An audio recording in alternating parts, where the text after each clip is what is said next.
Now, let me first begin by talking about today you have presented the papers which will in a way formalize the ONGC HPCL merger. Help us understand the timelines for it and how the valuations will be done. This process will complete in this financial year.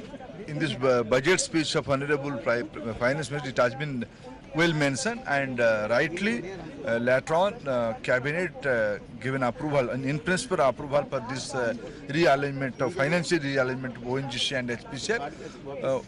We'll try to complete all this process in this financial year. Sir, with respect to the valuations, many reports are coming, and especially with now HPCL categorically saying that they are not willing to pay a premium, but that ONGC should pay a premium for HPCL, but ONGC is not willing to do the same. So how will those nitty-gritties be worked out? Let us not get into speculation. It's too early to get into this kind of assessment. The competent authority will appoint a valuer, and the professional people will value the price of HPCL, and after that both the company will clinch their financial deal. Let's not get into speculation at this stage. What does it mean for brand HPCL? Brand HPCL will remain intact as it is. And since ONGC HPCL is one of the first mergers that we are seeing, going forward, how does the trajectory look like? Especially, will we see IOC, Oil India, the other companies, the merger of those companies also have? Let us complete this process first, and we'll look into the experience and the functional nuance of the arrangement.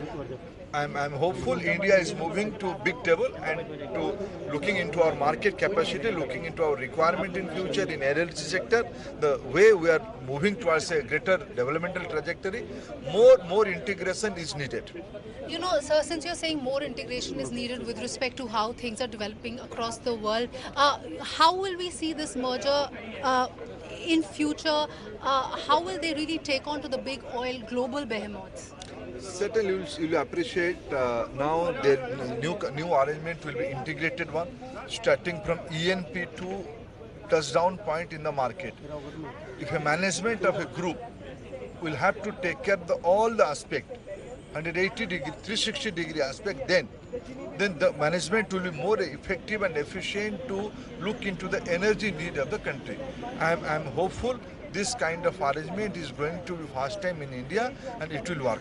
What does it mean for MRPL? My last question. MRPL will be, I think, it will be part of HPCL refining capacity. Find us on Facebook at facebook.com/ETNow, and don't forget to click the like button. You can also follow us on Twitter at ETNowLive. To stay updated with all our programming, hit the subscribe button on our YouTube channel by logging on to youtube.com/ETNow.